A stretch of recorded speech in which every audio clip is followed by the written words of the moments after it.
house had been empty for years. That's what the neighbors said when Daniel moved in. They spoke about the property in hushed tones, exchanging wary glances as they warned him of the strange things that had happened there long ago. But Daniel didn't care for local legends. He had found the place at a bargain price, nestled at the edge of a quiet town, with thick trees fencing the property like silent sentinels. It was exactly the solitude he wanted. The first night passed uneventfully, though the house creaked in ways he wasn't used to. Old wooden beams expanding and settling, he told himself. The second night, the wind howled through the eaves, whispering and rattling at the windows. Normal, he thought, for a house that had stood alone for so long. By the third day, he had begun to clean in earnest. Dust layered every surface, cobwebs clung to the corners, and the wooden floor bore the stains of time. In the living room, beneath a threadbare rug, he found the first sign that something was amiss: a loose floorboard. Kneeling, he pried it up, expecting to find a nest of rodents or forgotten trinkets from the previous owner. Instead, he found something small, white and slightly yellowed with age. A tooth. He turned it over in his fingers, frowning. It was unmistakably human. A strange unease settled in his stomach. Perhaps it was an old keepsake, he reasoned. People did bizarre things. Some kept baby teeth, even adult ones. He placed it on the counter and continued his work. That night, he barely thought of it, but something shifted in the house. The air felt heavier, the silence deeper. He dismissed it as his imagination. Morning came, pale light streaming through the windows. He walked into the kitchen, rubbing his eyes, and stopped. There, on the counter beside the first, lay another tooth. He hadn't put it there. Daniel felt his heartbeat quicken. He picked it up, examining it. Another molar, just as aged and yellowed as the first. His fingers felt cold. Had he missed it the day before? Had it somehow fallen from the floor when he wasn't looking? The explanation felt flimsy. He shook off the discomfort, forced himself to eat breakfast, and set about the day. There was much to do. The walls needed patching, the plumbing checked. He ignored the teeth, pushing them into the back of a drawer and deciding to forget them. That night as he lay in bed, a sound stirred him, a faint tapping, rhythmic, from somewhere beneath him. He held his breath, listening. Mice, perhaps, settling beams again. The sound stopped. The next morning he found a third tooth on the floor by his bed. He stood frozen, staring at it. It was impossible. He had locked the doors. The house was empty. No one could have come in. His skin prickled as he slowly bent to pick it up. This one was different. It had a crack running through the enamel, as if something had bitten down too hard. He couldn't ignore it any longer. Something was very, very wrong with this house. The teeth kept appearing. Every morning Daniel found another. Some on the floor by his bed, others on the kitchen counter. A few near the loose floorboard where he had found the first. He tried to rationalize it, but no explanation made sense. There was no one else in the house. The windows were locked, the doors bolted. He checked the attic, the basement, empty. He even spread flour across the floors one night, hoping to catch footprints. The next morning, Another tooth. The flower was undisturbed. The unease that had begun as a whisper in his mind was now a scream. He spent hours researching human teeth, looking for signs they could be some kind of pest infestation. That was ridiculous, of course, but he needed an answer, any answer. He scoured online forums, ghost stories, even urban legends. Nothing quite matched what was happening to him. It was on the 7th day that he stopped trying to ignore it. That night, he hardly slept, kept awake by the restless feeling crawling under his skin. The house was too quiet. Then, just as he began to drift off, the sound came again. A soft, deliberate tap-tap-tap from beneath the floorboards. He shot upright in bed, heart hammering. The sound was too rhythmic, too deliberate.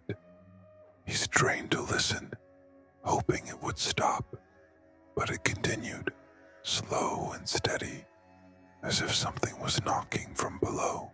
He turned on every light, gripping a flashlight like a weapon as he walked through the house.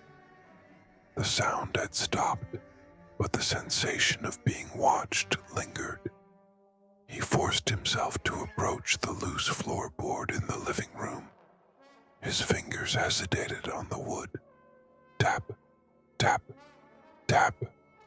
He yanked his hand back. Morning couldn't come fast enough. When it did, another tooth waited for him. This one was different. The others had been old, yellowed. This one was fresh. He dropped it as if burned, the coppery scent of blood still clinging to the root. His stomach lurched. It wasn't just appearing. It was new. He had to get out. Grabbing his keys, he made it to the door. But as his fingers touched the handle, he hesitated. Where would he go? Tell the police? Tell them what? That his house was spitting out human teeth? That he thought something was knocking beneath the floors? They'd think he was insane. He turned back. One more night. He'd prove it to himself. That evening he set up cameras in every room. His phone connected to them, allowing him to watch from bed. He forced himself to stay awake, the screen glowing in the darkness. The house was still. Then, at 3:12 a.m., movement. His breath caught. One of the cameras flickered. Then another. The feed glitched, static fuzzing across the screen. A shadow moved, just for a second, across the living room floor. He sat bolt upright, staring at the screen. The figure was gone, but something else remained. The loose floorboard was rising. Something beneath it was pushing upward. His stomach clenched. His pulse pounded in his ears. The board lifted a fraction of an inch, then dropped. Silence. Daniel couldn't move. The camera feed returned to normal. He forced himself to breathe, to calm his shaking hands. He had to know. Gripping a crowbar, he made his way to the living room. He hesitated only a moment before jamming the metal edge beneath the loose plank. His arms trembled as he pried it up. The wood groaned, nails shrieking as they came free. And then he saw it. A small, dark space beneath the floor, no more than a few inches deep. His flashlight beam wobbled as he aimed it inside. At first he thought it was just dirt, but then he saw the shapes. Teeth. Dozens of them. Not scattered, but arranged. The longer he stared, the worse the wrongness became. They weren't just lying there. They formed the shape of a jaw, a grin. And as his breath hitched in horror, something moved beneath them. The teeth shifted, the dirt beneath them rising like lips parting, a mouth still whispering. Daniel couldn't move. The teeth shifted again, and a sound slithered from the darkness. A whisper, breathy and wet. It wasn't a voice, not quite. It was the rustling of dry leaves, the scrape of something hollow against bone. It burrowed into his ears, into his mind. He stumbled back, the flashlight shaking in his grip. The grin beneath the floor widened. More teeth surfaced from the dirt, as if something unseen was pulling them upward, pressing them into place like a grotesque puzzle. A deep, slow breath exhaled from below. Daniel's vision blurred. His own breath hitched, refusing to move past his throat. His body wanted to run, but something held him in place. Something deeper than fear. The mouth was growing. The floor shifted. Wood groaned as more planks bulged upward, seams splitting apart. The mouth stretched, extending beyond the small hole he had opened. The floorboards around him pulsed like a living thing, bending, cracking. Then came the whisper again. This time, he understood. A single word stretched and drawn like sinew over bone. Stay. Daniel fell backward, his limbs numb. The whisper slithered into his skull, an invitation, a command. The scent of earth and blood filled his nostrils. Beneath him, the wood split further. A chasm of jagged, yellowed teeth yawned open. The house was breathing. He scrambled to his feet, stumbling toward the door. The boards beneath him bent, soft as rotting flesh. Teeth surfaced where his feet landed, trying to pull him down. He gagged as something warm and wet brushed his ankle, like a tongue. The whisper grew louder. Stay. He hurled himself forward, crashing against the door. His fingers fumbled with the lock, slipping on sweat. Behind him, the floorboards snapped apart. A surge of darkness bloomed from beneath, writhing, hungry. He didn't look back. The door flew open and he tumbled onto the porch. Cold night air slapped him awake. The whispering turned to a shriek. 100 voices layered over each other, distorted and wrong. Then, silence. Daniel lay panting on the grass, staring up at the night sky. The house loomed behind him, quiet, still. The front door hung open, revealing only darkness beyond. He didn't wait. He ran. Days later, when the police investigated, they found no sign of Daniel in the house. The realtor who had sold him the property claimed no record of a sale. The neighbors, those who would still talk about the place, insisted no one had lived there for years. The house remained silent, waiting, and beneath its floors, the whispering continued. Under the pale streetlights, the city was quiet, its usual hum of noise muted by the late hour. It was the kind of silence that only existed just before the night seemed to swallow everything whole.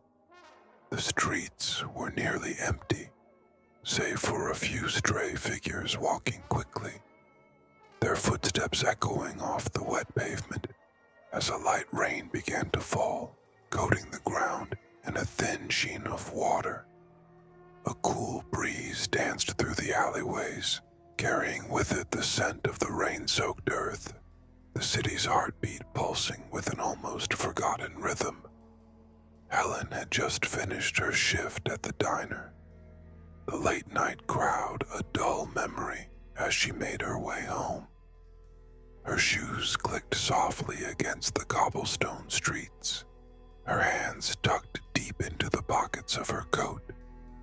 She had always been the type to walk alone at night, finding some strange solace in the quiet of the empty streets. It gave her time to think, time to let her mind wander into the corners where the world was different, quieter. Yet tonight, something felt off. The air felt heavier than usual, as though the city itself was holding its breath, waiting for something to happen. Helen's gaze flitted nervously across the darkened streets, her heart beginning to race as the shadows seemed to stretch just a little longer than normal. But she chalked it up to the exhaustion of a long shift and continued on her path, the sound of her footsteps the only company she had. As she walked, she passed a small, old-fashioned store, its display window casting a warm golden glow onto the wet pavement. It was a quaint little shop, the kind you might expect to find tucked away in an old part of town, full of dusty antiques and strange trinkets. Helen had always found the store a little odd, but tonight, something drew her toward it. She slowed her pace as she neared, stopping in front of the window to glance at the assortment of curiosities on display. But as her eyes wandered across the window, she froze. Her reflection stared back at her. It wasn't a particularly surprising sight. After all, she was standing right in front of the glass. But as her gaze moved over her reflection, something didn't seem quite right. The woman in the window stood still, her posture unnaturally rigid. Helen blinked, feeling the odd sensation of being watched, though she was sure the street around her was empty. She shifted her weight and the figure in the window remained motionless. It didn't move with her. A chill crawled up her spine. She took a step back, and the figure in the window, her reflection, remained just as still. That's when it happened. The woman in the reflection smiled. Helen's breath caught in her throat. The smile was wide, too wide, stretching across her reflection's face in an unnatural way. It was the kind of smile that didn't belong on a human face, cold, empty, and wrong. It wasn't the type of smile that mirrored her own expression, but one that seemed to exist only in the reflection, its mouth twisting in a grotesque parody of joy. Helen's hands began to tremble as she stared, unable to tear her eyes away from the eerie image. She hadn't smiled, hadn't moved in any way that would cause her reflection to change. Yet the figure in the glass now seemed to mock her, grinning as if it knew something she didn't. A sickening wave of dread washed over her, and her pulse quickened. She took another step back, her feet stumbling a little as she tried to pull herself away from the window. Her reflection remained frozen, but the smile remained unblinking and unsettling. She told herself it was just a trick of the light, some odd distortion in the glass. But deep down, she couldn't shake the feeling that something was horribly, terribly wrong. Helen's mind raced. She didn't know how long she stood there, staring at the reflection, her body frozen in place, as though rooted to the spot. The world around her felt distant, as though she was no longer entirely present in it. The only thing that existed was the reflection, that horrid, smiling figure. She turned away, her breath coming in shallow gasps, desperate to break free from the grip of the vision. But as she took a few steps away from the window, her heart pounded in her chest, and she dared to glance back over her shoulder. Her reflection stayed behind. It remained in the window, staring out at her. The smile never faded, Helen's blood ran cold. Her body froze in place, her feet refusing to move as she stared, wide-eyed, at the window. The reflection didn't move. It was still, eerily still, watching her. No matter how far she walked, no matter how quickly she tried to escape, that smile followed her. The figure in the window was no longer just a reflection. It was watching her, its eyes fixed on her every move, its smile growing wider, more sinister. She took a deep breath, willing herself to move, to run away from the nightmare that had invaded her world. But her legs felt heavy, like lead, and the fear that surged through her made every step feel like a struggle. She began to walk faster, her heart thundering in her chest. With each step, the reflection remained, a cold and uncaring presence that seemed to mock her fear. It was as though it was alive in a way that shouldn't have been possible. Helen's mind screamed at her to get away, to turn and flee, but her feet wouldn't listen. She couldn't tear herself away from the store, from the reflection that stood there, staring at her with that terrible, unholy grin. For the first time in her life, she truly felt as if she were being hunted. And worse, that reflection, whatever it was the hunter. She glanced back one last time, her pulse racing, the air around her thick with fear. The reflection, it had moved, but it didn't follow her. It stayed exactly where it was, standing in the window, just watching, waiting. It had no intention of coming after her, not yet at least. But somehow, Helen knew, deep down in the pit of her stomach, that it wasn't done with her. The reflection, that horrifying, unnatural figure, wasn't trapped in the glass. Helen was.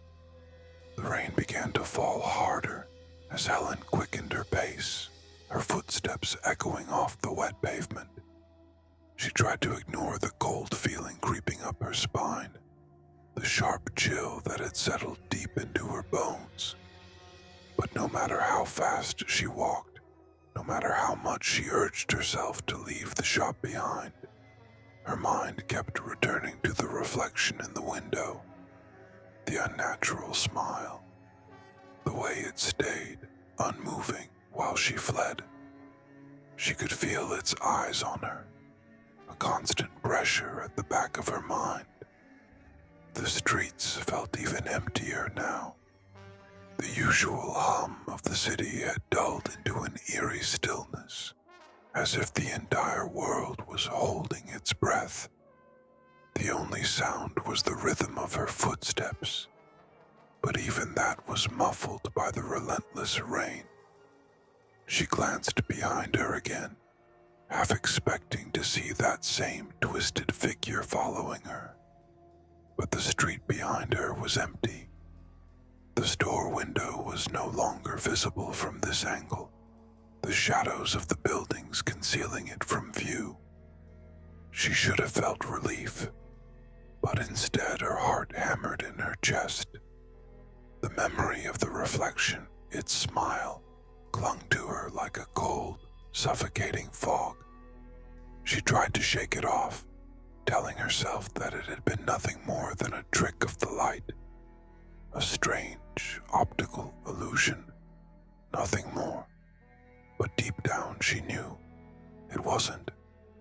She had felt it, the way it watched her, the way it stayed behind, as if it had all the time in the world. Helen turned down a narrow side street, hoping to lose herself in the labyrinth of alleys and dimly lit passageways that made up this part of town. The familiar sights of the city's back streets should have been comforting, but they only added to her unease. The shadows stretched longer than they should have, twisting and flickering in ways that felt wrong. She pressed on, her coat clinging to her skin, her heart pounding louder with every step. As she walked, she kept her eyes trained on the ground ahead of her, unwilling to look over her shoulder. The thought of seeing that reflection again, or worse, seeing it following her down the street, made her stomach churn. She clenched her fists tightly in her pockets, trying to steady her breathing. But it was difficult. The world around her seemed to grow more oppressive with each passing moment. She turned another corner, hoping to find something familiar, something that would ground her. But as she did, something caught her eye. A figure standing at the end of the street, a shadow half hidden beneath the awning of a closed shop, but she could see it clearly enough. A woman, her silhouette sharp and angular against the dark backdrop of the alley. Helen froze. The figure wasn't moving. It stood completely still, facing the street as though waiting for something or someone. The hair on the back of her neck stood on end, a primal sense of danger spiking through her veins. She couldn't make out any details, just the vague outline of a person standing motionless. But something about it felt wrong. It wasn't the shape of the person that unsettled her. It was the stillness, the way the figure didn't react to the world around it. It didn't even seem to notice the rain falling, the wind stirring the edges of the street. Helen took a hesitant step backward, but her foot caught on something, a small puddle of water, and she stumbled. The sound of her foot splashing against the wet ground broke the eerie silence, and the figure in the distance shifted just slightly, its head tilting in her direction. The movement was enough to make Helen's blood run cold. Without thinking, she turned and ran, her legs moving faster than they ever had before. She didn't care where she was going. She just needed to get away, needed to put distance between herself and that unnatural figure. Her breath came in sharp gasps, and her heart pounded in her chest as she sprinted through the alleys, her footsteps slapping against the wet ground. The rain pelted her face, but she didn't dare slow down, not until she was far away from whatever she had just seen. She turned down another alley, her eyes wild with panic, searching for some sign of safety. But the darkness seemed to close in on her, the narrow passageways twisting and winding in a way that made her disoriented. Every corner she turned led to another alley, another dead end, until she felt as though she were running in circles. She slowed, her chest heaving with exhaustion. The cold had seeped into her bones, and her legs felt like lead. She stopped to catch her breath, leaning against a brick wall for support. Her mind raced, trying to make sense of what had just happened. Had she imagined it? Number. She couldn't have. She had seen the figure clearly, its form outlined against the dim streetlight. And then it had moved, just enough to make her heart skip a beat. But she wasn't entirely alone, was she? Her thoughts were interrupted by a strange sound, soft, almost inaudible. A scraping sound like fingers dragging against the pavement. Helen's heart skipped a beat. The sound was coming from behind her. She turned sharply, but there was nothing there. Just the empty alley stretching out before her, bathed in the pale light of a distant street lamp. The scraping sound stopped, leaving only the faint whisper of the wind. But Helen couldn't shake the feeling that something was wrong. Her eyes darted back to the spot where the figure had been, but it was gone. She blinked, trying to adjust to the dimness, but there was no sign of anyone. The alley was empty. She couldn't hear anything but the sound of her own breathing. Still, that gnawing feeling of being watched lingered. She turned to leave, but as she did, something caught her reflection in the corner of her eye. She froze, her blood turning to ice. In the dark glass of a nearby window, she saw herself, standing still, her face expressionless, her features ghostly pale in the dull light. But there was something wrong with the reflection. It wasn't moving. Her heart skipped a beat, and she stepped back, her breath catching in her throat. The reflection didn't move with her. It stayed exactly where it was, frozen, as if it were waiting. The longer she stared, the more wrong it felt. It wasn't just still, it was unnervingly still, as though it wasn't her at all. And then, in the reflection, she saw it. The smile. It was wide, stretching impossibly across her face, its edges curling upward into something unnatural, a grotesque parody of happiness. Her reflection had been smiling. Helen's stomach turned. She reached out a trembling hand, her fingers grazing the cold glass. The smile in the reflection widened, stretching farther, twisting in a way that was inhuman. Her breath caught in her throat as her reflection's eyes, her eyes, shifted to meet hers. The gaze was hollow, empty, and filled with something darker than she could comprehend. A wave of nausea hit her, and she staggered backward, turning away from the window. She couldn't breathe.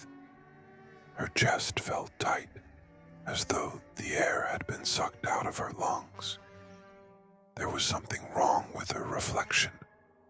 She had to leave. Now. But as she stumbled away, she heard it again. That soft, scraping sound. Closer this time. Turning her eyes scanned the darkness of the alley.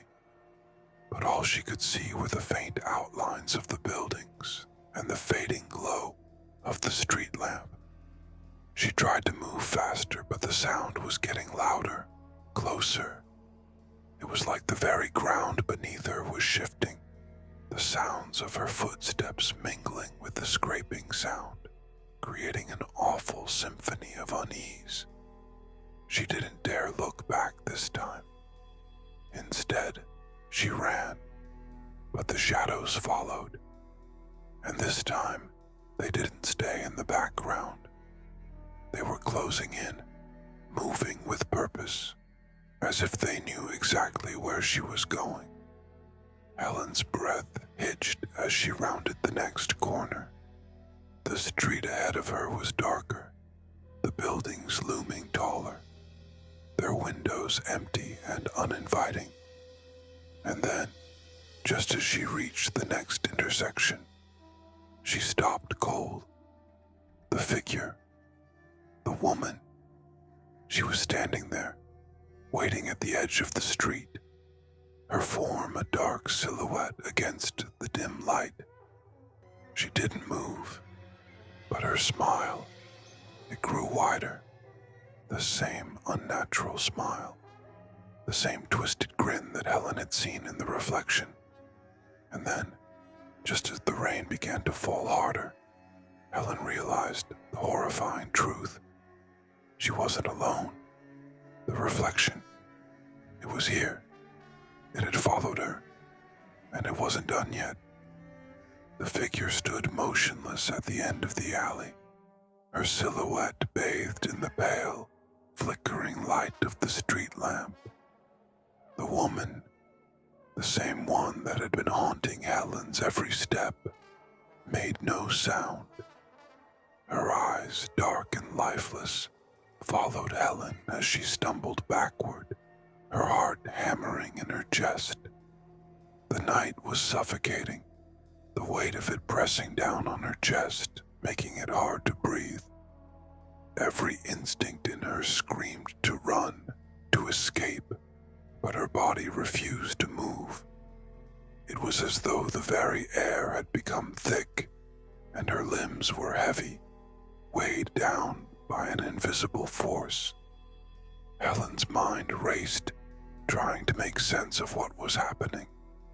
The reflection, the smile, the figure that had followed her. It was all becoming too much. A suffocating nightmare that she couldn't escape. She turned and bolted down the alley, her feet pounding against the wet pavement. But the scraping sound, the sound of something moving just behind her, followed, relentless, echoing off the walls like a twisted symphony. She glanced over her shoulder, but the figure was no longer there. Instead, it had vanished into the shadows, waiting to pounce from the darkness just out of reach.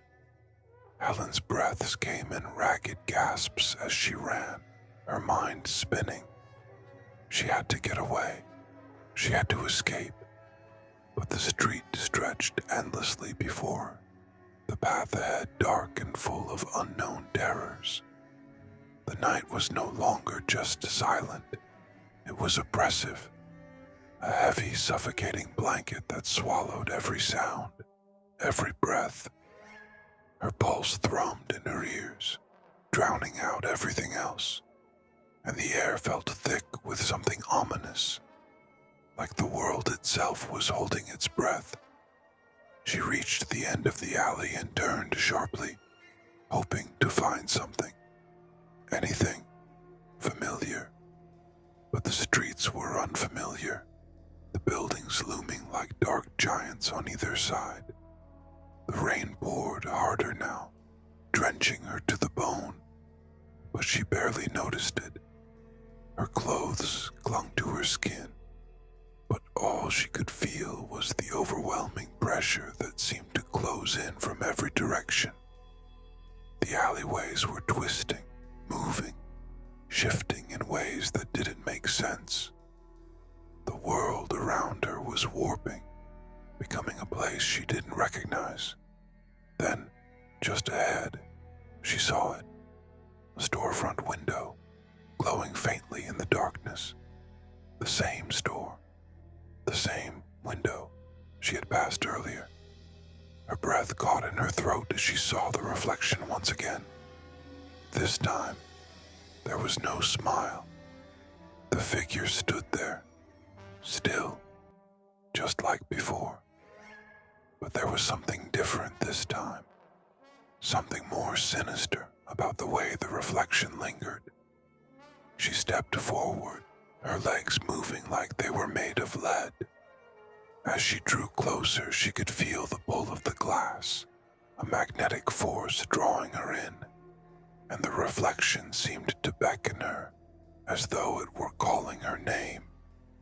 The face that stared back at her was eerily familiar, yet foreign.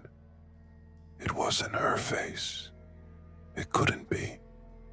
She was looking at herself, but there was something wrong, something twisted in the eyes that looked back at her.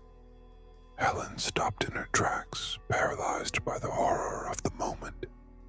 Her reflection smiled, the same wide, twisted grin, the same grin that had been on the figure in the alley. It spread across her face, too wide, too unnatural.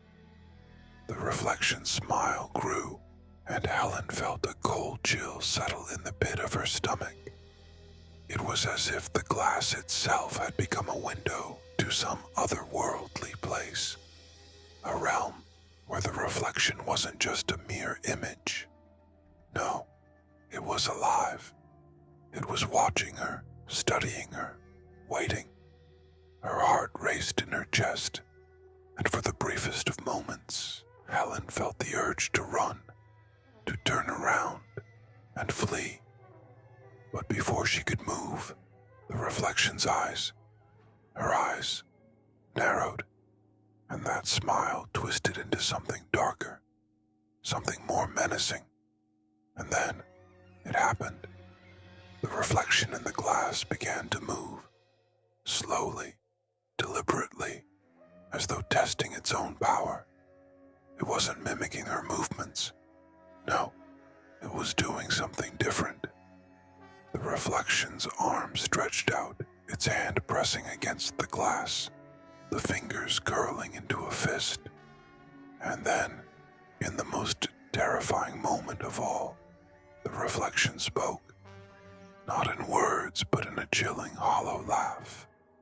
A laugh that seemed to reverberate from within her very soul, filling her with a sense of dread that was deeper than anything she had ever known.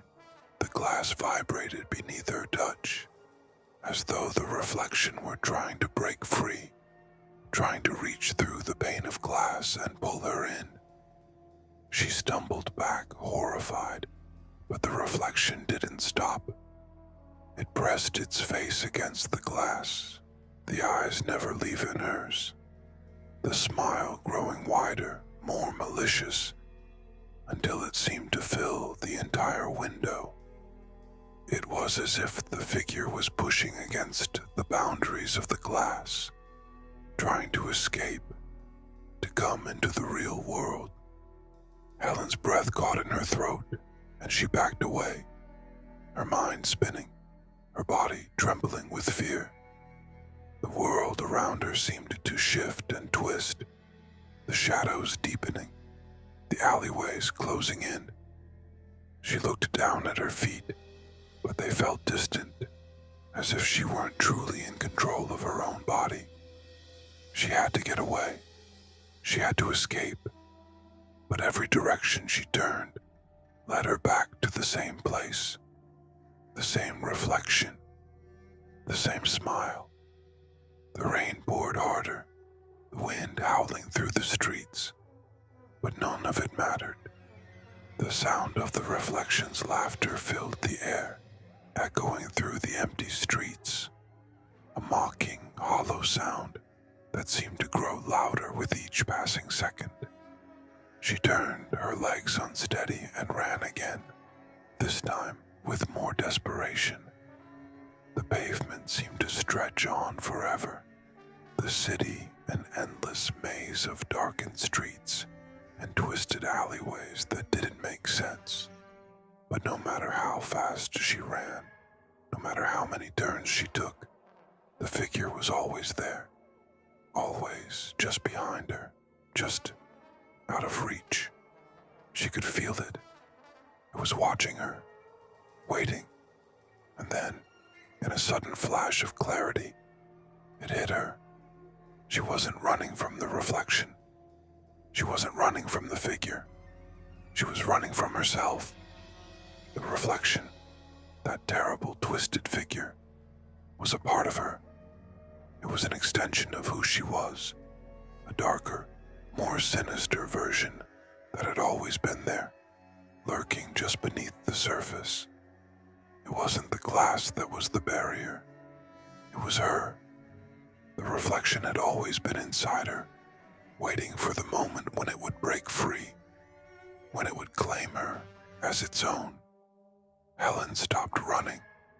She stood there in the middle of the street, drenched from the rain, her breath ragged in her chest, her mind spinning. The world around her seemed to distort, the streets blurring, the buildings warping into strange shapes that felt unfamiliar, alien. She could hear the reflection's laughter growing louder, and she knew deep down that it was no longer a separate entity. It was part of her now. Her hands shook as she reached out, touching the cold surface of the window once again. The reflection was waiting. Its eyes stared back at her, cold and empty, its smile wide and twisted, But now, there was no fear, no terror, just an understanding. The reflection wasn't just following her. It was her, and she had become it. The glass cracked beneath her fingers, a sharp sound that echoed in the silence of the night. The reflection's smile stretched even wider, its form pressing against the glass, as though it were trying to break through. And then, with a final terrible crack, the reflection shattered. The shards of glass fell to the ground, sparkling like diamonds in the rain-soaked street. And in that moment, Helen realized that she had crossed over. She had become one with the reflection. The smile that had once terrified her now belonged to her, as if she had always been the one to wear it. As the pieces of the glass scattered at her feet, she stepped forward, the smile on her face twisting into something darker, something more sinister. She had become the reflection, and the reflection had become her. The night swallowed her whole, and the rain continued to fall, washing away the last remnants of what had once been. The city was silent once again, and somewhere in the depths of the shadows, another figure, another reflection, was waiting to begin the hunt once more. The house had been silent for years, the kind of silence that lingered in the walls, in the dust that settled over forgotten things. When Daniel stepped into the attic, the air felt heavier, thick with old memories and the weight of things left behind. His grandmother had passed months ago, and the house was now his to clear out. He had spent hours sorting through brittle newspapers, boxes filled with yellowed letters, and knickknacks that had lost their purpose long ago. But in the corner, half buried beneath a pile of moth-eaten blankets, he found the box. It was unmarked, an old cardboard thing that sagged in the middle as if it had been waiting too long to be opened. Lifting the flaps, he found a stack of VHS tapes. The labels were faded, handwritten titles smudged by time, old Christmas recordings, home videos, things that no longer had meaning. But one tape stood out. It was different. No case, no label, except for a strip of masking tape stuck haphazardly across the plastic. The words were written in jagged black marker, uneven and almost frantic. "Do not watch." A chill ran through him, absurd and unshakable. His fingers hovered over the tape. A prank, a joke from years past. The attic felt colder now, as if something had shifted. He let out a slow breath and forced a laugh. It was just an old tape, nothing more. Still, his hands trembled as he carried it downstairs. The VCR was an antique, a relic tucked away in the living room cabinet, beneath layers of dust. It took some effort to set it up, fiddling with wires and struggling against the stubborn resistance of old technology. He pushed the tape in. The screen flickered. Static hissed, then cleared. Nothing. Just darkness. He waited, adjusting the tracking, tapping the side of the television. No image, no sound. Just blackness stretching endlessly across the screen. But then, a noise. Soft, distant. Footsteps. They were faint at first, barely audible beneath the static. A slow, deliberate rhythm, like someone walking barefoot across a wooden floor. His breath hitched. The sound didn't come from the television. It came from inside the house. Daniel froze. The footsteps were slow, deliberate, coming from somewhere beyond the glow of the television. He turned his head, ears straining to track the sound. The wooden floor creaked, the weight of unseen steps pressing against the old boards. His pulse thundered in his ears. The house was supposed to be empty. The static from the television seemed to intensify, filling the silence between each footfall. He reached for the remote, pausing the tape. The sound stopped. For a long moment, there was nothing but his own breathing, shallow and uneven. Then, a single step. Closer. Daniel turned sharply, his eyes sweeping the dimly lit room. The furniture stood motionless, shadows stretching along the walls. The air had grown stale, thick with something unseen but present. He tried to convince himself it was just the house settling, an old structure breathing in the night. But something about the rhythm of the steps, the weight in them, felt deliberate. The television flickered, the screen momentarily shifting, as if something had tried to form within the blackness. He pressed play again, gripping the remote tightly. The sound resumed, footsteps echoing through the speakers. Number, not through the speakers.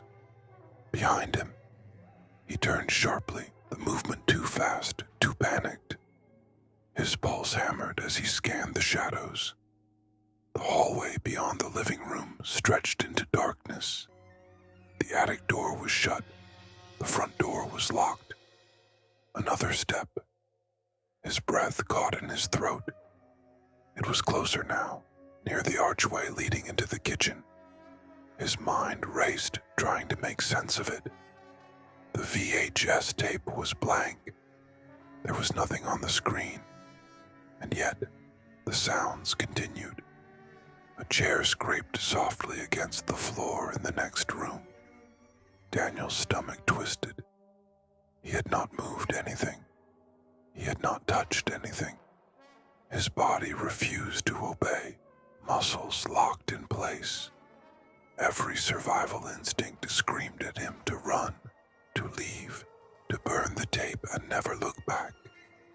But instead he pressed pause again. The sound didn't stop. Daniel's mind screamed, but his body refused to move. The footsteps had not stopped. They should have stopped.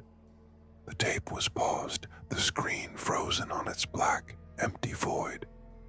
And yet, the sound continued. Closer. The chair in the kitchen scraped again. A whisper of movement, like something shifting its weight, just beyond his line of sight. He gripped the armrest of the couch, his knuckles white, his breathing ragged. The air was thick, suffocating, as if the house itself was holding its breath, waiting.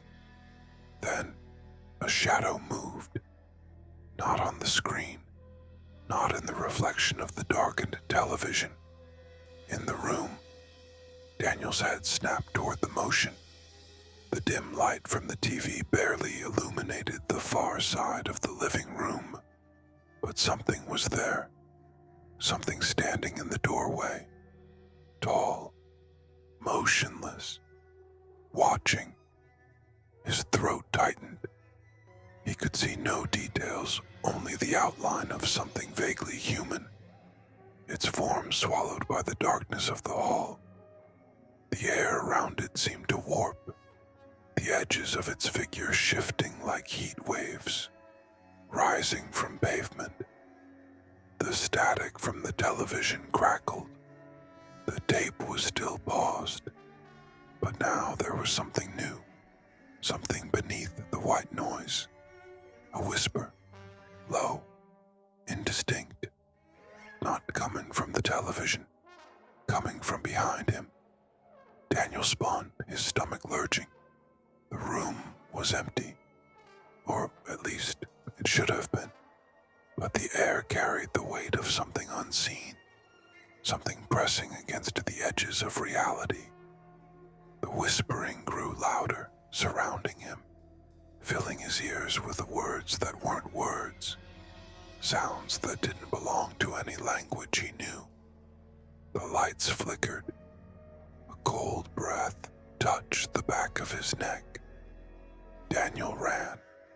He bolted from the living room, knocking over a lamp in his frantic escape.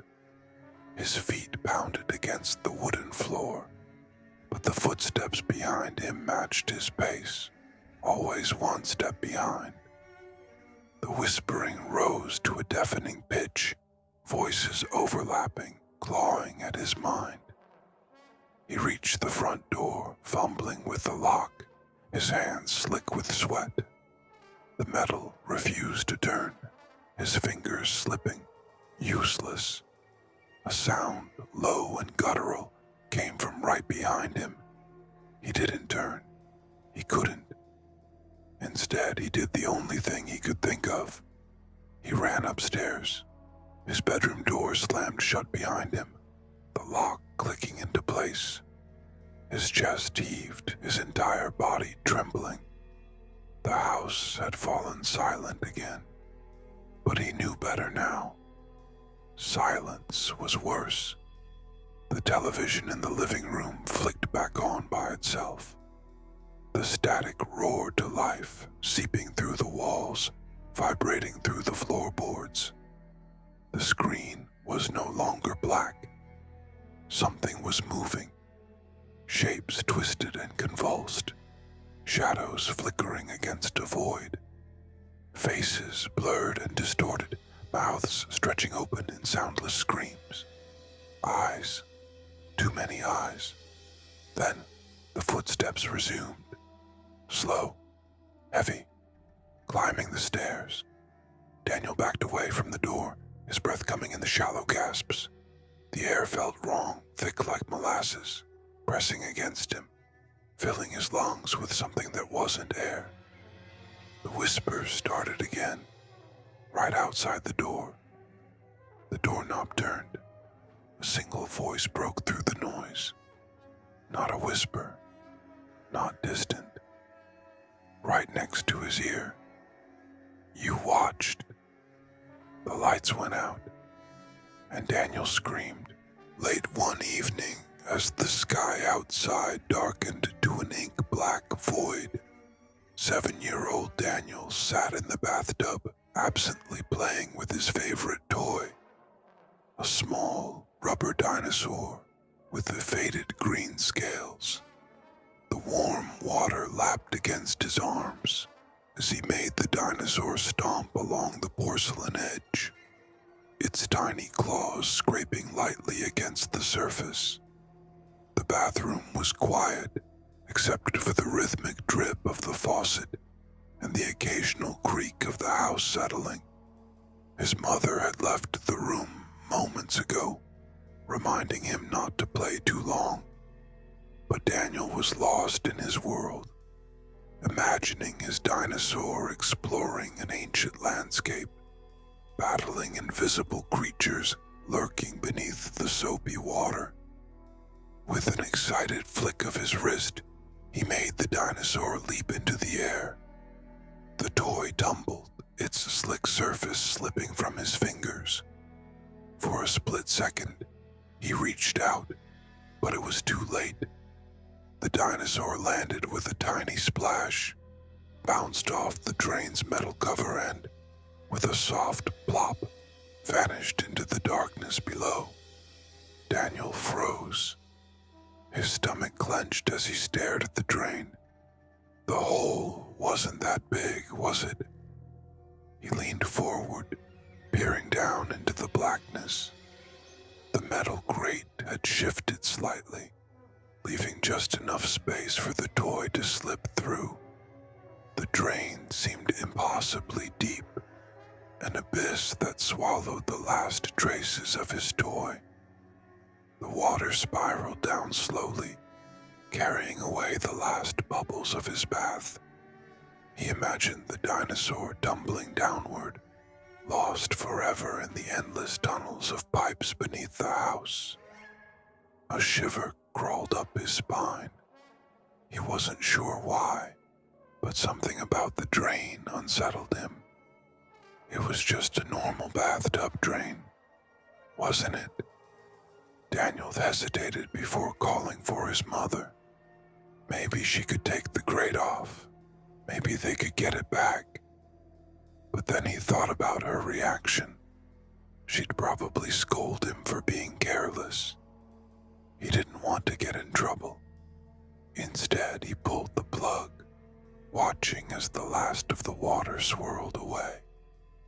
The drain gurgled softly, a faint, sucking noise that made him shudder. With one last glance at the dark hole, he climbed out of the tub, dried off quickly, and padded barefoot to his bedroom. He tried to forget about it, but as he curled beneath his blankets, a lingering unease settled over him. That toy had been his favorite. Now, it was gone, and for some reason, he couldn't shake the feeling that something down there had taken it. Something that was waiting. That night, Daniel lay in bed, curled beneath his blanket. The house was quiet, the kind of silence that made every little noise seem louder. The distant hum of the refrigerator, the soft creak of the wooden floorboards as the house settled. His eyelids grew heavy, and his breathing slowed. Sleep was just starting to pull him under when a sound made his eyes snap open. Something small and light had hit the floor. His heart thudded in his chest. He listened. The sound hadn't been loud, but it was enough to jolt him awake. He turned his head toward the darkness of his room. His nightlight cast a faint golden glow, but beyond its reach, the corners of his room were draped in shadow. Maybe something had just fallen off his nightstand. Maybe it was nothing. But then, there it was again. A soft, plastic tap against the hardwood floor. He sat up, gripping his blanket. His throat felt dry. Slowly, he turned his gaze toward the bathroom. The door was open, just a crack. His mother always left the door slightly open at night, just enough for a sliver of light to spill into the hall. The bathroom was silent. For a long time, he didn't move. His fingers clutched the sheets as he strained his ears. His breathing was loud in the quiet room. He thought about calling for his parents, but something stopped him. It was the same feeling he'd had earlier, when he'd watched his toy disappear into the drain. That strange, crawling unease. His feet touched the cool wooden floor. Carefully, he slid off the bed, wincing as the mattress creaked beneath his weight. He took slow steps, moving toward the faint glow of the bathroom. The door swung open with a whispering creak. He stood in the doorway, staring into the dimly lit room. Everything looked normal. The sink, the toilet, the tub. The shower curtain was pulled back, revealing the empty basin. His towel hung neatly on the rack. There was nothing unusual, but then he saw it. Something sat in the middle of the tiled floor, right in front of the bathtub. A small, green, rubber dinosaur. Daniel's breath hitched. He knew that toy. He had dropped it. It had gone down the drain. It wasn't possible. For a long moment, he just stared at it. His skin prickled with a deep, bone-cold fear. His first instinct was to run, to turn and flee back to the safety of his bed, pull the covers over his head, and pretend he hadn't seen it. But something kept him frozen in place. Slowly, he stepped forward. His bare feet barely made a sound against the tiles. His fingers trembled as he reached down, hesitating just inches from the toy. It was real. He grabbed it. The rubber was cool against his palm, just as he remembered. The faded green scales, the tiny black eyes, the smooth plastic surface. It was exactly the same. But how? He swallowed, his pulse pounding in his ears. He turned toward the drain, his gaze locking onto the dark hole at the bottom of the tub. The metal grate was still in place, slightly crooked, just as it had been after the toy fell in. The bathroom felt colder now. Something had given it back. Daniel's fingers tightened around the dinosaur. A strange sensation crept over his skin, like the air had thickened, pressing against him. His gaze flicked around the bathroom, searching for something, anything that could explain this. But there was nothing. Just the faint hum of the house, the quiet stillness of the night. His mind whirled with possibilities, but none of them made sense. Maybe his mother had found it somehow, though he hadn't seen her take off the grate. Maybe it had gotten stuck in the pipe and somehow worked its way back up. But even as he tried to convince himself, the pit in his stomach deepened. He turned and left the bathroom, shutting the door behind him. Climbing back into bed, he placed the toy on his nightstand. The weight of it felt wrong, like it didn't belong there anymore. He pulled the blankets up to his chin, eyes fixed on the dinosaur. Sleep came slowly. That night his dreams were filled with dark, twisting tunnels, deep, endless pipes stretching beneath the house, and something waiting far below. Daniel woke with a start. The room was silent, but something felt wrong. His skin was clammy with sweat, his breath coming in short gasps. He had been dreaming. Dark tunnels, water dripping, something moving in the blackness. The details were already fading, but the unease lingered. Then he heard it, a wet, slithering sound. His body tensed, every muscle locking in place. The noise was faint, almost imperceptible, but it was there. A soft, dragging sound, like something shifting just out of sight. His eyes darted to the dinosaur on his nightstand. It was exactly where he had left it. But now, in the dim glow of his nightlight, the toy looked different. Wrong. The green surface seemed damp. A thin trail of water glistened beneath it, soaking into the wood. His stomach twisted. The air in the room felt thick, heavy. He turned his head toward the bathroom door. It was open again. He knew he had closed it.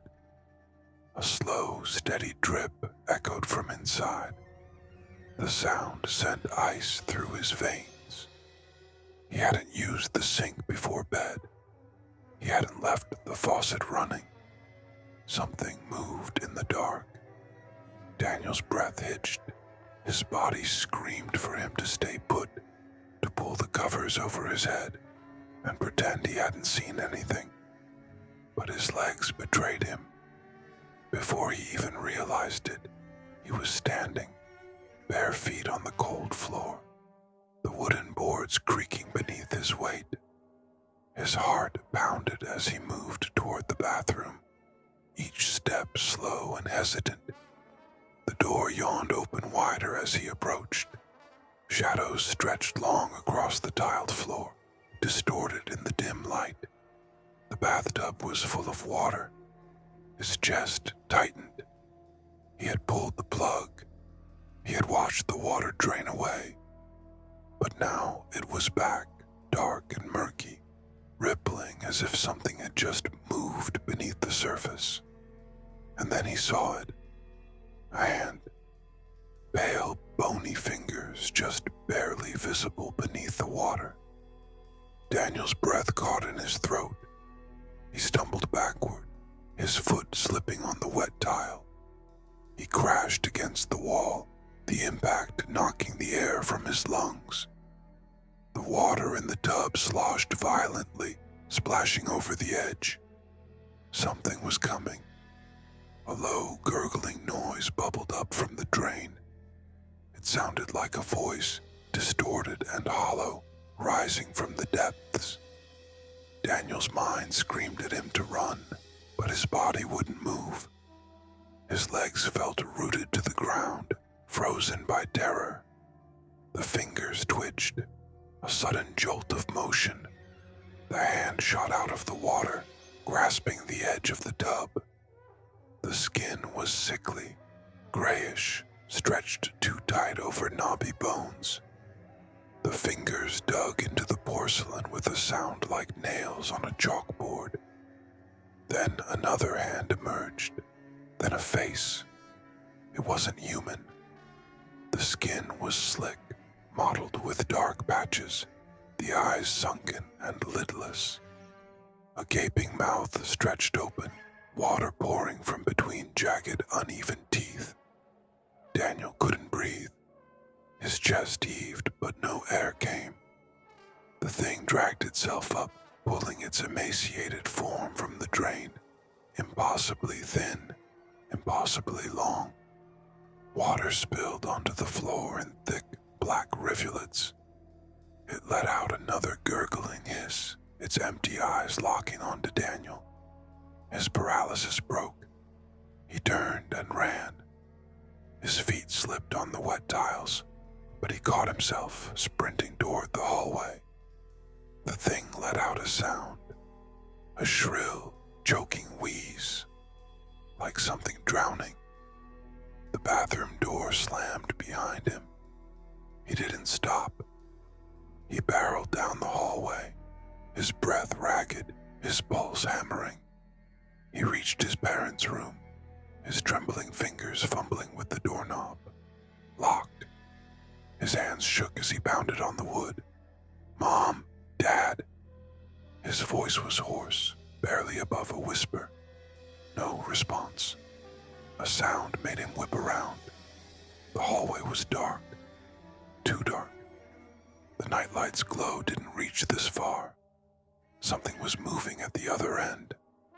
A wet, dragging sound. His throat clenched. He pressed himself against the door, fingers still grasping the knob, as if willing it to turn. Something shifted in the darkness. The air grew damp, heavy. The smell of stagnant water filled his nose. The floor creaked. A shape emerged from the shadows, too tall, too thin. Its body twisted unnaturally. Water dripped from its limbs, pooling on the wooden floor. Its head tilted at an unnatural angle. Those hollow eyes locked onto him. Daniel's breath came in short gasps. His mind screamed for his parents to wake up, for someone to help him. The thing took a step forward, then another, then it stopped. For a long, terrible moment, neither of them moved. Then, slowly, the creature raised one skeletal hand and dropped something onto the floor. A small, green, rubber dinosaur. Daniel's vision blurred. His legs gave out beneath him. The last thing he saw before the darkness swallowed him was the creature, standing motionless in the hallway, its mouth stretching into a gaping, impossible grin. And then, nothing. She boarded the last train of the night, weary from another long day. The station lights flickered overhead, casting a sickly yellow glow over the nearly empty platform. The city hummed outside, distant and muffled, a background noise to her exhaustion. As she stepped onto the train, the doors hissed shut behind her, sealing her inside with only a handful of other late-night travelers. She chose a seat near the middle of the car, resting her head against the cool window. The rhythmic clatter of the tracks beneath her usually lulled her into a trance, but tonight, something felt off. The air inside the train was thick, almost stagnant, as if it hadn't been circulated in hours. A faint, metallic scent lingered. Something old, something forgotten. Her gaze drifted across the nearly empty car. A young man slumped in his seat, headphones in, eyes closed. A woman further down absently scrolled through her phone, the bluish glow illuminating her face. An elderly man near the door stared at his lap, hands folded neatly over his knees. Nothing out of the ordinary. At first. Then, she saw him. He sat in the farthest seat at the end of the car, alone. His posture was stiff, unnaturally upright, his hands resting motionless on his lap. He wore a dark suit, slightly outdated, the kind that reminded her of old photographs from decades past. His skin was pale, almost sallow under the harsh fluorescent lights. But it wasn't his stillness or his antiquated appearance that unsettled her. It was his eyes. They were wide, unnervingly so, deep-set and dark, fixed straight ahead, unblinking. She watched him for a few moments, expecting the natural flicker of a blink, the normal movements of someone lost in thought. But his eyes remained frozen, unyielding, as if he weren't merely looking at something, but through it. She swallowed, turning her attention back to the window. The city blurred past in streaks of neon and shadow. Maybe he was just tired. Maybe he had dry eyes. Maybe she was imagining things. Still, something inside her itched. A deep, crawling unease that settled beneath her skin. Against her better judgment, she glanced back. He hadn't moved. His eyes were still locked in that eerie, glassy stare, his body rigid as a statue. The train swayed, the lights above flickered, casting brief, jagged shadows across his face. The other passengers remained oblivious, caught in their own late-night worlds, their own small distractions. She turned away again, exhaling slowly. Maybe it was just a trick of the light. Maybe he was simply one of those people who stared absent-mindedly without realizing it. Maybe she was overreacting, yet the feeling wouldn't leave her. Minutes passed, the train clattering through the tunnels, stopping at nearly deserted stations before lurching forward again. The overhead announcements crackled unintelligibly, the automated voice distorted through old speakers. She dared another glance. His eyes hadn't wavered, not even slightly. A chill licked at the back of her neck. It was unnatural, the way he sat there, unmoving, unblinking. It was as if he wasn't even real, like a wax figure abandoned in the wrong place. A deep-rooted instinct clawed at her insides, urging her to look away, to ignore him, to pretend she hadn't seen him at all. But she couldn't. The train's movement rocked her slightly, and her gaze flicked to the other passengers. None of them paid him any mind. The young man in headphones hadn't shifted. The woman with the phone kept scrolling, expression unchanged. Even the elderly man near the door remained still, his head now nodding slightly as if dozing off. No one else had noticed him. A bead of sweat prickled at her temple. It didn't make sense. In the eerie quiet of the train car, with so few people around, how could no one else see the man who sat so unnaturally still?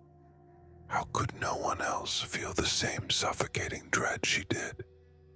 The train dipped into another tunnel, and for a brief moment the lights overhead flickered again. The darkness swallowed the car for a fraction of a second.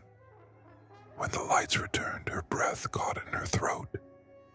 He was still there, still staring, still unblinking. But now, his head had turned slightly.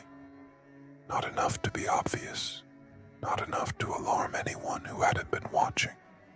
But she had been watching, and she knew. He was looking at her now. She kept her gaze locked on the window, her breath shallow, her pulse quickening. The city lights outside smeared into long streaks, their colors blending into the darkness. The train car rocked gently, the rhythmic clatter of the tracks beneath her an uneasy lull. She didn't dare look again. Her skin prickled with awareness, every nerve screaming at her to ignore it, to pretend she hadn't noticed. But she had. She had seen the way his head had turned, the subtle shift in his posture, the way his unblinking eyes had fixed on her. She swallowed hard. Maybe he was just a strange man. Maybe he was harmless. Maybe she was letting exhaustion get the better of her. But the weight of his stare pressed down on her like something tangible, something suffocating. The other passengers remained oblivious. The young man with the headphones hadn't stirred. His head remained tilted at an angle, his chest rising and falling in the steady rhythm of sleep. The woman further down continued scrolling through her phone, her expression vacant, indifferent. Even the elderly man near the door sat motionless, his breathing slow and steady. No one else had noticed. The train screeched into another station, the brakes whining in protest.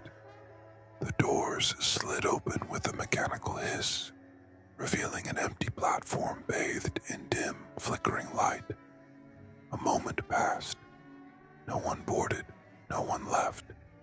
She waited, hoping, praying that the man would rise, that he would step off, that she would be able to exhale again.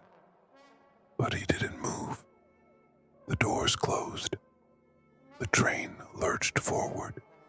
She risked another glance. He was still there, still watching. A shiver crawled up her spine. She tried to steady her breathing, gripping the strap of her bag as if it might anchor her. The logical part of her mind whispered that she should move, switch cars, put as much distance between them as possible. But some deeper, more primal instinct told her not to stay still, to not draw attention to herself, to not let him know she was afraid. The train dipped into another tunnel, the overhead lights flickering in response. The shadows stretched and contracted. The interior of the car momentarily swallowed in darkness before the glow returned.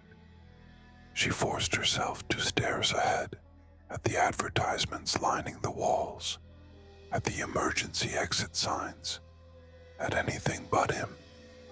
Yet she could feel his eyes on her. The weight of his gaze didn't shift, didn't falter. It was relentless. The next station arrived. Another empty platform. The doors slid open. No one moved. The train sat in eerie stillness for a moment longer than usual, as if waiting for something unseen to step inside. The air grew heavier, thicker, pressing in on her like an invisible force. And then, just as she thought she might scream from the tension, the doors closed again. The train pulled forward. The man remained. She pressed her palm against her thigh, trying to ground herself. Her fingers were ice cold, her breathing shallow. The logical part of her mind told her to stop staring, to stop feeding her paranoia. But then, something changed. A small shift, a barely perceptible movement. She turned her head just slightly, just enough to catch it in the corner of her vision. His lips, they had parted, just a little. Not enough to form words, not enough to be mistaken for a breath, but enough to make her stomach twist into knots. The train's motion became hypnotic, the rhythmic sway lulling the other passengers further into their own worlds. And yet, she remained rigid. Every second stretched unbearably long, the weight of his silent stare growing heavier, sinking into her bones. The train jerked slightly, the overhead lights flickering again. She squeezed her eyes shut for just a moment, a fraction of a second, and when she opened them again, he was still there, still staring, still unblinking. The train rattled onward, its steady motion, doing nothing to calm the ice-cold dread twisting through her. Her heart pounded in her ears loud enough that she thought the other passengers should hear it. But they didn't. They hadn't noticed anything. The man hadn't moved. He still sat perfectly still, rigid, unblinking. His lips, barely parted before, remained the same, as if frozen mid-word, though no sound escaped them. She willed herself to look away, to focus on the window again, but the glass reflected the inside of the train too well. She could still see him, his form distorted by the reflection, as if he weren't entirely solid.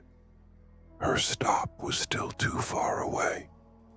Another station passed. The doors slid open. A cold gust of air swept through the car, bringing with it the scent of damp concrete and something else, something foul. No one boarded, no one left, and still no one else noticed him. She gripped the strap of her bag tighter, her knuckles whitening. She needed to move, needed to leave. The next stop, she decided, she would get off no matter where it was. She stole one final glance at him, her stomach twisting into tighter knots. His head had tilted, just slightly, and now he was smiling. Not a normal smile, not a human smile. His lips stretched too wide, revealing teeth that were too uniform, too perfect, like something sculpted rather than grown. His eyes, still unblinking, now seemed even darker, like twin holes punched through the world, voids where nothing lived. The lights flickered again. The train lurched. The air grew unbearably thick, pressing in on her like invisible hands, wrapping around her throat, crushing her chest. She gasped, but the air didn't feel like air anymore. It felt heavy, tainted. She squeezed her eyes shut, willing herself to wake up, to break free of whatever this was. A hand brushed her arm. Her body seized, every muscle locked in place, terror rooting her to the seat. She didn't want to look. She couldn't. But something made her. She turned her head. He was right next to her. The space between them was gone, erased in the blink of an eye. His face was inches from hers, his breath non-existent. Up close, his skin looked even more unnatural, too smooth, too waxy. His suit smelled of dust and something older, something rotting beneath the surface. The train screeched as it hurtled into another tunnel, the darkness swallowing them whole. And then, a whisper, not words, not a voice, something deeper, older, something that didn't belong in this world. Her vision blurred. The train car stretched, twisted, became something else, something wrong. The passengers around her were no longer passengers. Their faces were blank, featureless. Their bodies slumped unnaturally, their limbs hanging loose, like puppets waiting for strings to be pulled. The man leaned closer. His smile never faltered. Her breath caught in her throat, a strangled sound escaping as the train lurched again. The lights flickered, and then she was alone. The train car was empty. The seats were vacant, the air still thick with something unseen, something wrong. The overhead announcement crackled to life, a distorted voice listing off a station name she didn't recognize. The train slowed, the doors slid open. Beyond them, darkness. Not a platform, not a station, just black. And in that blackness, a figure, waiting, smiling, unblinking. She felt herself rising, moving forward, though she hadn't willed it. Her legs carried her to the open doors, to the abyss beyond, to the thing that stood there. And then, the doors closed. The train pulled forward. Her seat was empty. A biting wind swept across the frozen lake, carrying with it the sting of winter's chill as Emily, Luke, and Sarah glided across the smooth surface of the ice. Their skates made soft, scraping noises, a faint melody lost in the vast, empty landscape. They had chosen to visit the lake at dusk, an hour where the dying light of day struggled to fend off the encroaching darkness. A time when the world felt still, as though it were holding its breath before nightfall. The only sound that could be heard, besides the scraping of their skates, was the occasional creak of the frozen water beneath them, an eerie reminder of the lake's secret depths. It had been Sarah's idea to skate on this particular lake. The group had heard rumors about it, whispers about a tragedy that had occurred many years ago, about something lurking beneath the ice. But none of that had been enough to deter them. The stories only made it more intriguing. They were eager to experience the thrill, the adventure, and the fleeting moments of excitement that only winter could provide. The lake was large, stretching far out into the woods that bordered its edge. The trees were bare, their skeletal branches reaching up into the sky, like a silent audience watching the skaters. The sun had barely touched the horizon when the group set foot on the lake's smooth surface. It was a peaceful place, seemingly perfect for skating. No one else was around. No voices, no laughter, just the three of them, alone in this frozen world. Luke was the most skilled of the trio. He glided effortlessly across the ice, his movements fluid and graceful, like someone who had spent a lifetime on skates. Sarah and Emily, on the other hand, were less confident. They laughed and stumbled, holding on to each other for support. But it didn't matter. The air was crisp, the ice was smooth, and the world seemed to disappear with each glide. For a few moments, everything felt perfect.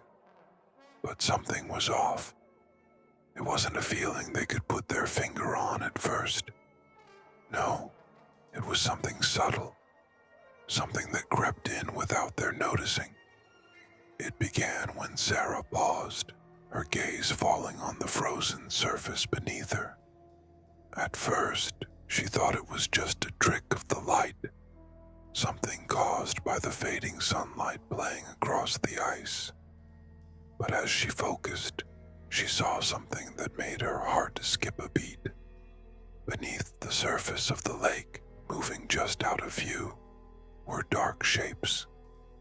They were shadows, drifting slowly and unnaturally in the still water, as if they were alive. Sarah's breath caught in her throat. Her eyes widened and she froze, staring at the moving shadows. The ice beneath her felt cold, colder than it should have been. She could feel the sudden weight of the air around her, thick with something that she couldn't quite place. Luke noticed her pause and slowed his movements. He turned his head, following her gaze. His eyes flicked across the surface of the lake, but he saw nothing out of the ordinary, just the shifting shadows of the trees against the ice, and the light dimming as the sun sank lower. "What's wrong?" he asked, his voice light, but there was an undercurrent of concern. Sarah didn't answer right away. She swallowed, her mouth dry, still transfixed by the strange movement beneath the ice. The shadows seemed to stretch, elongating unnaturally, as if they were aware of her gaze, as though they were watching her, waiting. "Look," she said finally. "There's something moving under the ice." Luke glanced at her, then down at the lake, his eyes narrowing. But the longer he stared, the more he could see it. A faint shifting, a flicker of movement beneath the ice. It wasn't the usual swirls caused by the current. This was something else, something deliberate. The shadows twisted as though trying to pull themselves from beneath the frozen surface. Emily, who had been skating at a distance, skidded to a stop beside them. "What's going on?" she asked, a nervous edge to her voice. Sarah's hand trembled slightly as she pointed toward the dark shapes under the ice. They're moving, I swear." Luke leaned in closer, his breath fogging up the surface of the ice as he crouched to get a better look. But the shadows vanished the moment he tried to focus on them. The surface of the ice was clear again, without a hint of the strange shapes that had been there moments ago. "That's weird," he muttered, straightening up. He forced a laugh, though it sounded hollow. "Maybe it's just a reflection or something. We're seeing things." But Sarah wasn't convinced. She felt a chill that had nothing to do with the cold air around them. A deep unease settled into her bones, an instinct telling her that what they had seen was far from ordinary. She glanced over at Emily, whose face had gone pale as she looked down at the ice. "Let's just keep skating," Emily suggested, though her voice lacked its usual confidence. "We'll be fine. There's nothing to worry about." Reluctantly, Sarah nodded. They began skating again, but the unease didn't fade. The shadows beneath the ice remained in the back of her mind, as if they were waiting for something, waiting for her to let her guard down. Minutes passed, and the air grew colder. The sun had all but disappeared, leaving the lake shrouded in twilight. The sky was a muted purple, the trees now dark silhouettes against the fading light. The wind picked up again, howling across the lake with a low, mournful sound that seemed to echo in the silence. Then, the shadows beneath the ice began to move again. This time, they were closer. Sarah could see them clearly now, drifting just below the surface, moving with a slow, deliberate pace, following them as they skated. She stopped again, her heart pounding in her chest. The shadows were no longer just shapes. They were dark, writhing figures, twisting and coiling beneath the frozen lake, like something alive. something that shouldn't be. "Luke," she whispered, her voice barely audible over the wind. "They're following us." Luke turned, his face suddenly serious. He looked down at the ice, and for the first time, he saw them too. The shadows had moved much closer now, just beneath the surface, dark and shifting, stretching toward them like fingers of some unseen hand. "Let's get off the ice," Emily said suddenly, her voice tight. "I don't like this. Let's go back to the shore." But it was too late. The moment the words left her lips, the ice beneath them groaned. A crack echoed through the air, low and ominous. The lake was shifting like something beneath it was stirring, waking from a long, cold slumber. The crack spread quickly, spidering out across the surface, a jagged line of deep black that seemed to pulse with life. The shadows beneath the ice grew darker, more distinct, as though they were reacting to the sound. A figure rose from the depths. It was like a hand, but impossibly large, its fingers stretching up toward them through the ice. It was too close, too fast. Sarah screamed, a raw, terrified sound that filled the air as the massive hand reached up, breaking through the surface in a shower of ice shards. Before anyone could react, the hand seized Emily's leg, pulling her downward with a strength that no human could possess. The ice cracked open beneath her, and with a final horrific scream, Emily was yanked through the surface, disappearing beneath the frozen lake. The shadows receded, vanishing into the depths as if they had never been there at all. The ice was calm again, eerily still. There was no sign of Emily. Only the echoes of her scream lingered in the air. For a moment, Luke and Sarah stood frozen, staring at the now silent lake, unable to comprehend what had just happened. The wind had stopped, and everything around them seemed impossibly still, as though the world itself were holding its breath. Then, without a word, they turned and fled. Luke and Sarah ran. Their skates scraped against the ice in frantic, uneven strokes, the cold air cutting against their faces as they fled toward the shore. Their breaths came in ragged gasps, the panic twisting in their chests like a vice. But no matter how fast they moved, the sense of something beneath them, watching, waiting, never faded. The lake had swallowed Emily whole, and the hole in the ice where she had disappeared was already freezing over, as if the water itself had no intention of ever giving her back. There was no trace of her now, no bubbles, no movement, just the smooth, untouched surface stretching out into the twilight. But Sarah knew what she had seen.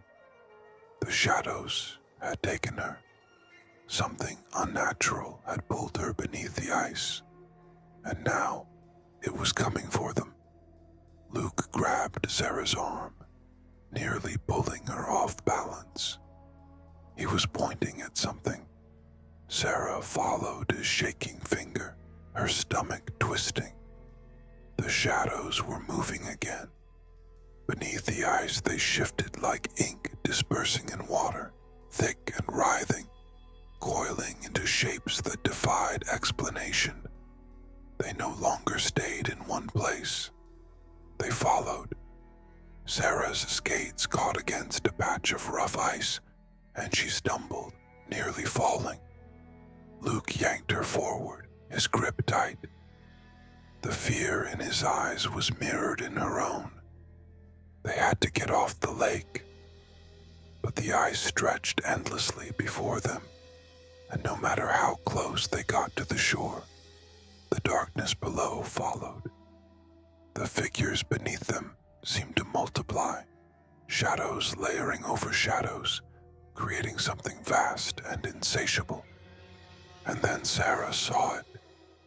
Near the middle of the lake, a shape was rising from beneath the ice. It was more than a shadow now. It had form, definition, an impossibly tall figure with elongated limbs, its body stretching and twisting as it pushed against the frozen barrier between their world and its own. The ice groaned deep and hollow, like a great beast waking from slumber. Cracks splintered outward, creeping toward them in jagged veins of black. Luke's grip tightened.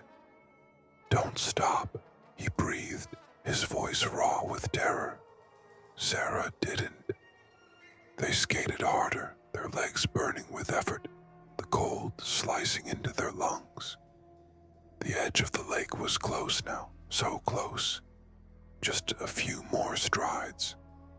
But the shadows wouldn't let them go.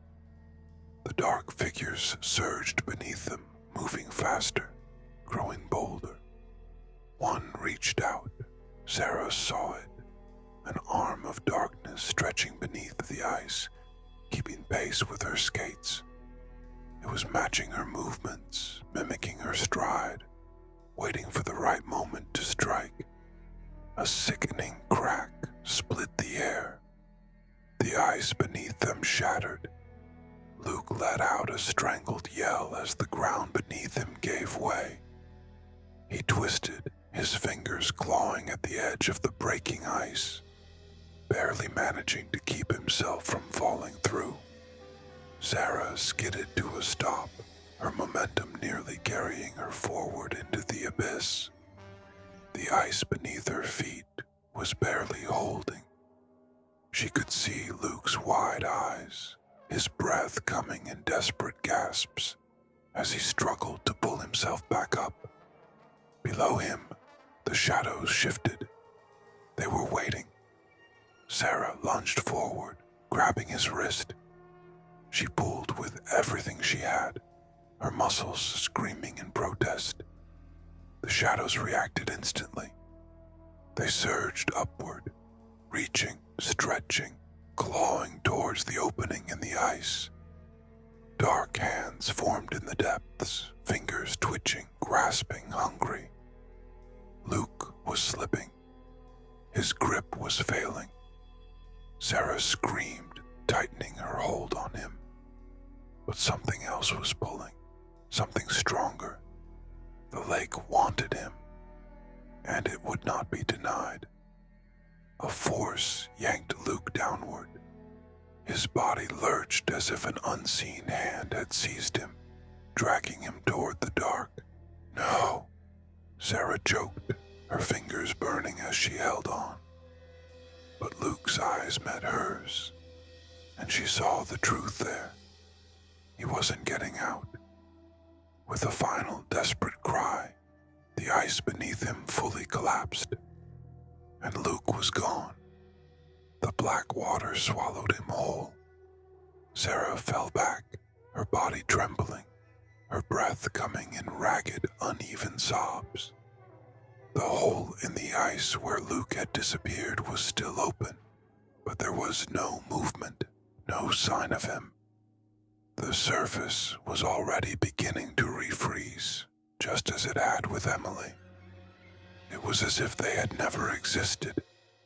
Sarah scrambled to her feet, her skates slipping against the ice. She had to move. She had to run.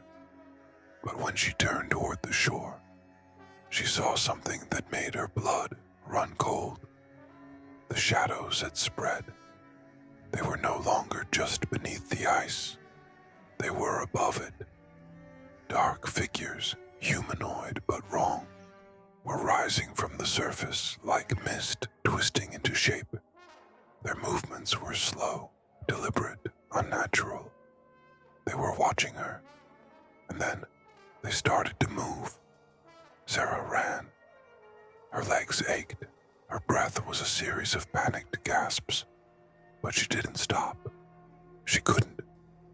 The shore was close.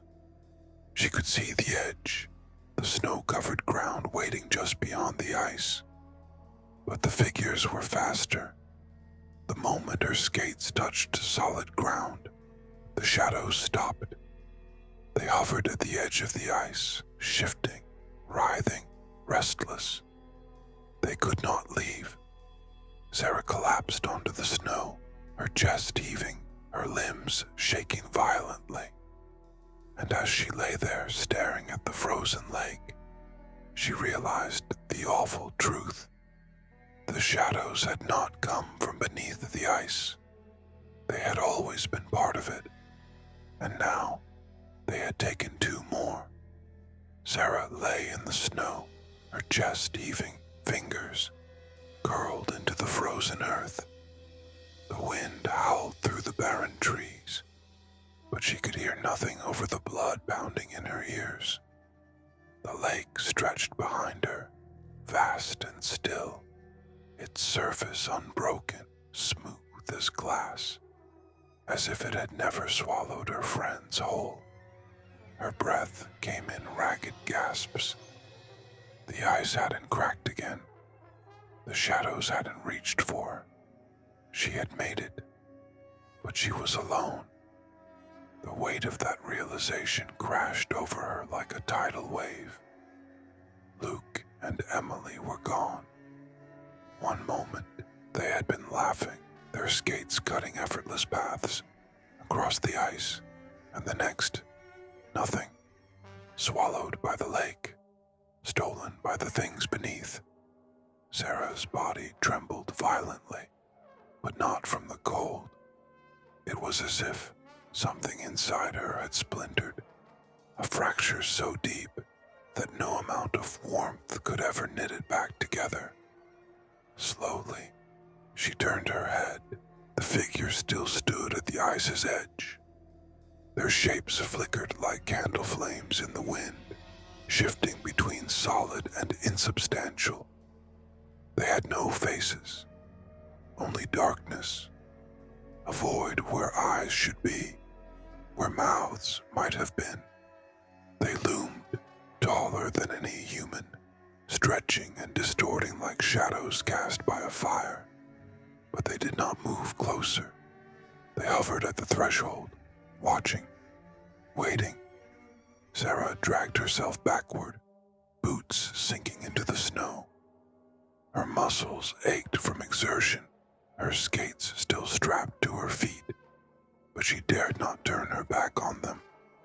Not yet. The wind screamed again, whipping her hair across her face.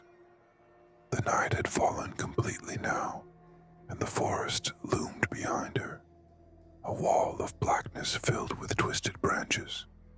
There was no path, no sign of civilization, just trees. And the lake. Always the lake. Sarah forced herself to stand. Her legs wobbled beneath her, unsteady, but she didn't fall. She took a shaky breath and turned toward the woods. She had to get out, had to find someone, anyone. But as she took a step, a new sound cut through the silence. A voice, faint, muffled, distant. She froze, her breath catching in her throat. The voice came from the lake. Sarah's heart pounded violently against her ribs. The sound was too faint to make out words, but the tone was unmistakable. Desperate, pleading. A voice that was sinking, drowning. A voice she knew. Luke. Her stomach lurched. It wasn't possible. She had seen him go under, watched the darkness take him. But the voice called again, clearer now, cutting through the howling wind. Sarah. She turned slowly, her entire body rigid. The surface of the lake remained smooth and perfect, untouched by the horror that had played out just moments ago. But something had changed. In the center of the ice, a single crack had formed, a thin, black line, barely visible in the moonlight, and beneath it, movement, a shape pressed against the underside of the ice, blurred and distorted, but undeniably human. Luke. His face was pale, his hands splayed against the frozen surface, fingers curling into claws as he pounded weakly against it. His eyes were wide, bleeding. His mouth moved soundlessly beneath the ice. He was alive. Sarah's stomach twisted. Number that couldn't be right. It had to be a trick, an illusion cast by the things beneath. They had taken him. They had Emily. They wanted her too. And yet, she took a step closer. The dark figures at the ice's edge shifted, their movements erratic now, uncertain. Luke's hand slammed against the ice, harder this time. The crack widened. A part of Sarah screamed at her to run, to turn and never look back. But another part, a deeper, instinctual part, was louder. Luke was still there, trapped, drowning. She couldn't leave him. Her skates slid forward, carrying her back onto the ice. The moment she crossed the threshold, the figures moved. They surged forward, their forms billowing like smoke, arms stretching unnaturally long. The ice beneath her groaned, warning her, but she didn't stop. Luke's hands pounded against the ice, his eyes locking onto hers. Sarah dropped to her knees and slammed her fists against the frozen surface. The crack spread, splintering like a spider web. A whisper of movement behind her. She didn't look. She couldn't. She struck the ice again. Again. The shadows were closing in. Luke's mouth formed a word, her name, just as the ice shattered beneath her hands. Cold. The shock of it stole the breath from her lungs. The water wasn't just freezing. It was suffocating, pulling the heat from her body instantly.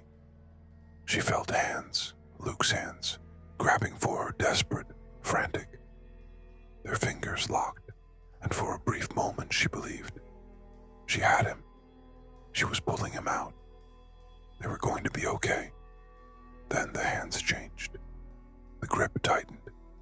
Too strong. Too long. Not Luke's hands at all. Sarah gasped, but the icy water filled her mouth, her lungs. She kicked, fought, struggled, but it was useless. The shadows wrapped around her, pulling her deeper, cradling her like a child. And for the first time, she saw the things beneath the ice weren't just shadows. They were faces, dozens, hundreds, twisting in the darkness, mouths open in silent screams, hands reaching, clawing, begging for escape. Emily was there. Luke was there. They had never left. They had only become part of it. The truth crashed over Sarah in a final, crushing wave of realization. The lake didn't just take, it kept. And now, it had her too. The last thing she saw before the ice sealed above her, before the frozen world went silent, was her own reflection, a shadow among shadows,